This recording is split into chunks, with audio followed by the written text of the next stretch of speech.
Hello viewers, আসসালামু আলাইকুম। Welcome back to my channel Monerash cooking. আজকে আমি আপনাদেরকে তৈরি করে দেখাবো ব্রেড মালাই রোল। এই মালাই রোলগুলো দেখতে যতটা সুন্দর, খেতে কিন্তু অনেক মজাদার। চলুন দেখে আসি কিভাবে তৈরি করতে হয়। প্রথমে আমি মালাইটা তৈরি করে নেব। এর জন্য চুলায় প্যান বসিয়ে তাতে দিব 2 কাপ তরল দুধ। আপনারা চাইলে এখানে গুঁড়া দুধও দিতে পারেন। এরপর একটু নেড়েচেড়ে যখন হালকা গরম হয়ে আসবে তখন এতে দিয়ে দিব 3 চামচ গুঁড়া দুধ, দিয়ে দিব 1/3 কাপ চিনি। মিষ্টিটা আপনারা আপনাদের পছন্দ মতো বাড়িয়ে বা কমিয়ে নিতে পারেন। দিয়ে দেব 1 চামচ সুজি, আর দিয়ে দেব সামান্য লবণ। লবণটা চাইলে আপনারা স্কিপও করতে পারেন। এবার অনবরত নেড়েচেড়ে সবগুলো উপকরণ মিশিয়ে নিব। এবার এতে দিয়ে দেব 2 আস্ত এলাচ। আপনারা চাইলে এখানে এলাচের গুঁড়াও ব্যবহার করতে পারেন। আপনারা চাইলে এখানে সুজির পরিবর্তে চালের গুঁড়া বা কর্নফ্লাওয়ার দিতে পারেন। যেহেতু আমি এখানে সুজি দিয়েছি তাই মালাইটি দ্রুত ঘন হয়ে আসবে। যখন এরকম হয়ে আসবে তখন এতে দিয়ে দিব 1 চামচ ঘি। ঘি দেওয়ার কারণে এখানে একটা আলাদা ফ্লেভার চলে আসবে। যখন দেখবেন মালাইটা প্যানের গা ছেড়ে আসছে তখন বুঝতে হবে মালাইটা হয়ে গেছে। এখন মালাইটা আমি একটা বাটিতে তুলে নিব।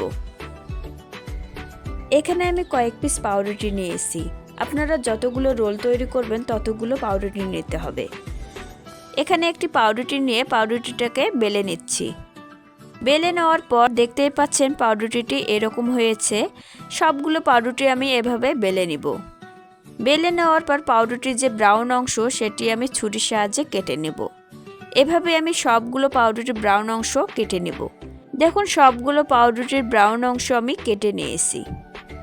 এখন আমি রোলগুলো তৈরি করব।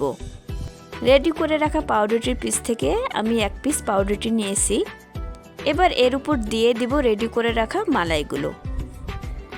মালাইটা দেওয়ার পর এভাবে গোল গোল করে ঘুরিয়ে রোল তৈরি করে নেব। এভাবে আমি সবগুলো রোল তৈরি করে নেব। তৈরি করা হয়ে গেলে রেখে দিব এক সাইডে। এবার রোলগুলোকে দুধে ভেজানোর জন্য দুধটাকে রেডি করে নেব। এখানে একটি প্যানে নিয়েছি 2 কাপ তরল দুধ, দিয়ে দেব 1/3 কাপ চিনি। চিনিটা আপনারা আপনাদের টেস্ট অনুযায়ী বাড়িয়ে বা কমিয়ে নিতে পারেন। আর দিয়ে দেব 2 এলাচ। আপনারা চাইলে এখানে এলাচ গুঁড়োও দিতে পারেন। এখন ভালোভাবে নেড়েচেড়ে দুধটাকে জাল করে নেব। দুধটা আমি ঘন করব না, 2 মিনিট জাল করে নেব। জাল করা হয়ে গেলে নামিয়ে নেব। এখন হালকা ঠান্ডা করে নেব। যখন হালকা কুসুম গরম থাকবে তখন ব্রেড রোলের উপর ঢেলে দিব। একটু বেশি করেই ঢেলে দিব। কিছুক্ষণ পর দেখবেন পাউরুটির দুধটা টেনে নিয়েছে। এবার লোভনীয় দেখার জন্য এর উপর দিয়ে দিব কিছু বাদাম কুচি আর একটা করে কিশমিশ। তো তৈরি হয়ে গেল আমার আজকের সবচেয়ে সহজ আর সবচেয়ে মজাদার একটা ডেজার্ট ব্রেড মালাই রোল।